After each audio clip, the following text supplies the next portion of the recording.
Is this another Vision Pro video? Yes. Yeah. It's a good one though. I promise. Yeah, MHM. I'm sure. No. Okay. So I've been thinking a lot about what a second-generation Vision Pro might look like. But didn't this literally just came out? No, I know. But okay, so obviously, there are lots of other VR headsets, but there are lots of things that got way more interesting about this one joining the market. And if you compare this to those, this is missing stuff. Right, but that is also the most expensive ones. Yeah. There are things that the Quest 3 does that if the Vision Pro did it, it would feel like it's a revolutionary change to this thing. It's a good video, I swear. Alright. I'll allow it. This doesn't work though. You can't. Okay. Fine. Anyway. So I don't think the Vision Pro is gonna be an every single year product update like the iPhone. I think it's gonna be one of those that's like every couple of years. You stack up enough tech updates every once in a while and it's worthy of a new generation. And then it's a bigger deal when it comes out. And by the way, that's how a lot of other VR headsets have been. The Quest 3 came out like 3 years after the Quest 2, and the PSVR 2 came out like 6 years after the first one. So, in a sense, this is already very early thoughts, but it's been out for a little bit, and we're really starting to get a sense of where people are using it and how people are getting the most value out of it, and let me tell you, a lot of people are definitely still not convinced on the whole VR or Vision Pro thing at all. Like, it's an interesting product for sure, but it just doesn't do much, and I started having those thoughts immediately as soon as I started testing this thing, just all sorts of missing stuff that I would like it to do. So this is all those things in one place. So probably the biggest thing that you've noticed, if you've been familiar with the VR headset world, or used any other VR headset before, is the Vision Pro is missing shared experiences. Like, you are always so alone in this headset. Like, meaning there are lots of other great, super immersive experiences and you can be productive and you can watch a movie, but no matter what's happening, you're always alone. Even if you have pass-through on, nobody else can see what you see, and so it's basically impossible to share what you're experiencing without, mirroring everything on an iPad or something like that. Now, FaceTime is close. It's one thing, but I'm talking about sharing one virtual space with more than one person or seeing the same virtual environment at the same time with multiple people, or seeing the same virtual object from 2 different perspectives at the same time. You ever play Rec Room? It's one of the oldest but most fun games on the MetaQuest.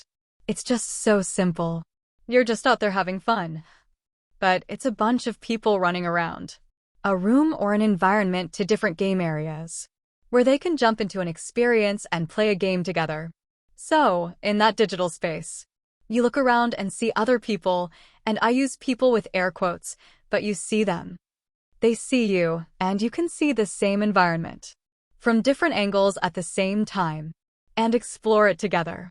It doesn't even have to be super realistic, or high resolution, or convince you that it's another reality.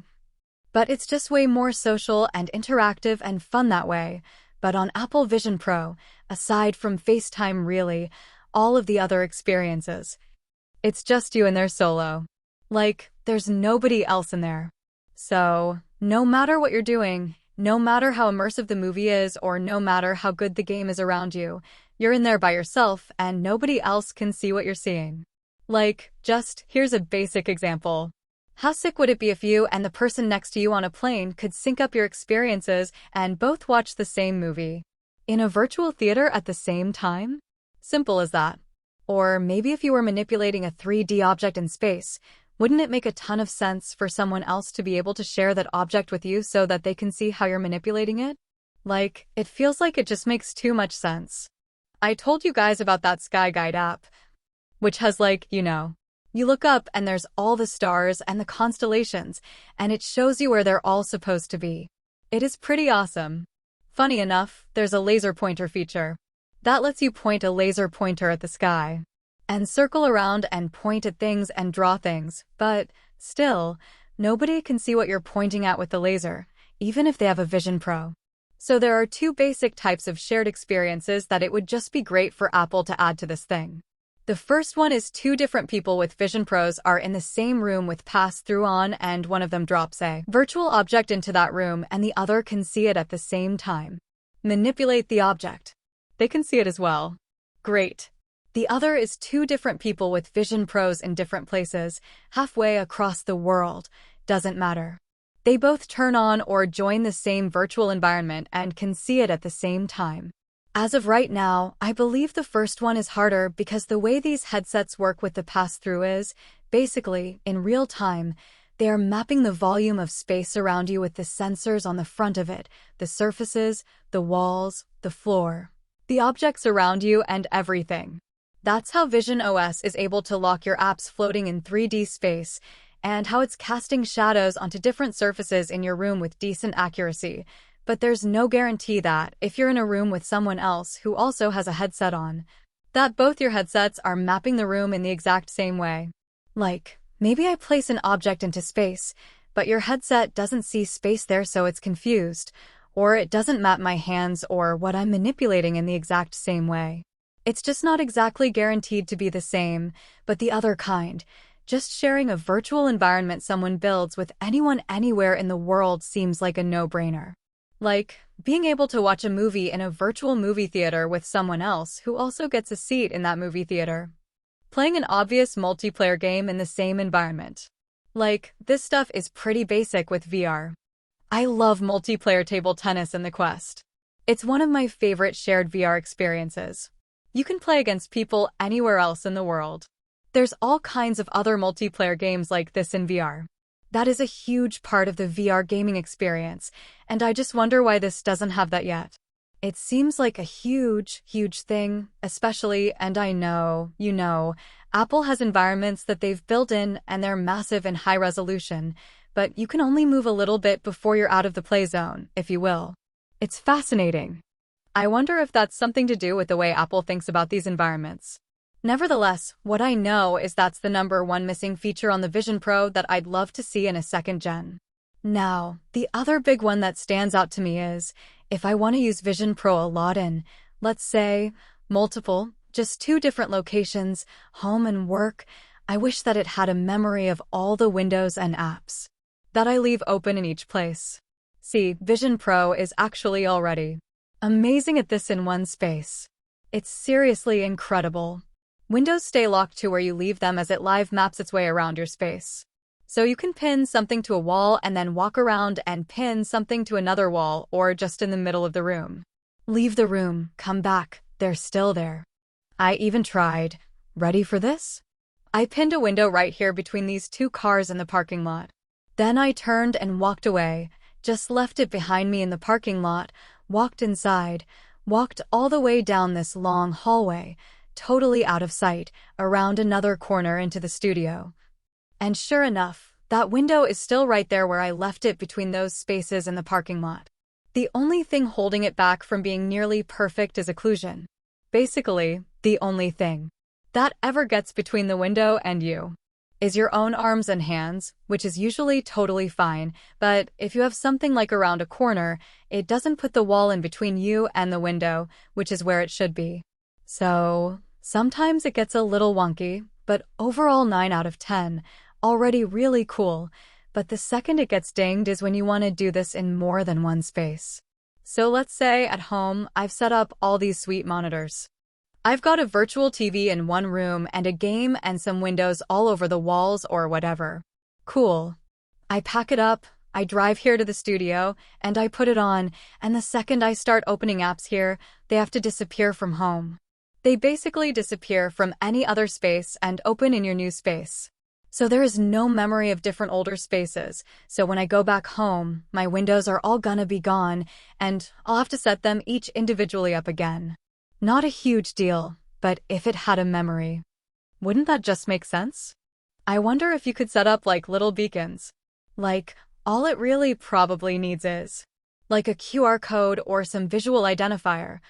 But basically, you get home, you put the headset on, it sees the beacon, and then it goes, "Oh, I'm at home," and then it puts your windows all the way up where it already knows you usually have them for work, and so you basically just kick back on the couch, Put the headset on, and you don't have to reset up each window in all the same places you want it every single time. It just remembers that. That would be sick. Those two features alone, I think, would make a dramatic update to how often I realistically would use Vision Pro. I don't know if that requires some Vision OS software update or if you need more compute to do things like more memory of locations or shared computing spaces, but that's the giant things that I think are missing from it that would be awesome. Then the rest of the stuff on my list anyway is maybe a little more icing on the cake. Like, here's another one. I think probably 99.99% of people who buy a Vision Pro have an iPhone. I think that's pretty safe. It might be 100, but I think that's a reasonable assumption, and I found it interesting. I think a lot of people assume that it'll just connect to the iPhone, and they think that they'll be able to see their phone notifications straight away on the Vision Pro, but it's not. It's a separate device like a Mac or an iPad. So, yeah, it'll show you iMessage stuff, 'cause that's everywhere, but it is a separate device. But, the obvious difference is, unlike a Mac or an iPad, when you put on a headset, well, now you're wearing a headset, so if I were to get a phone call on my iPhone, I couldn't necessarily even see that I'm getting a phone call. There is no notification for it in the Vision Pro, and I'm gonna have to take the headset off to even see it coming and accept that phone call. So it would be nice to have an option where these two things talk to each other a little better. Just maybe a little hub for just my smartphone's notifications over to the side if I want to check them. I think it makes sense. They probably won't do that though. But here's a number for you. 3,386. That is the pixel density of the Vision Pro's displays. It's kind of a ridiculous number. Over 3,000 pixels per inch each. So there's been some teardowns. I'll link some below the like buttons. You can see them up close. They're incredibly sharp. So, that and the high refresh rate and minimal distortion all contribute to a pass-through and just everything feeling so real, but the number I'd actually like to improve is 92. So the Vision Pro's displays show 92% of the DCI P3 color gamut. Pretty good coverage. Like, for a display, that's honestly pretty good. The reference grade display, that is, like the Pro Display XCR, for example, that'll show you 99% of DCI P3. So, again, it's, for a display, a pretty great number, but the thing about a VR headset is it's replacing your eyes. Like, the pass-through is pretty good for what it is, but without getting too complicated, 100% coverage of DCI P3 is about 50% coverage of all of the colors that the human eye can see.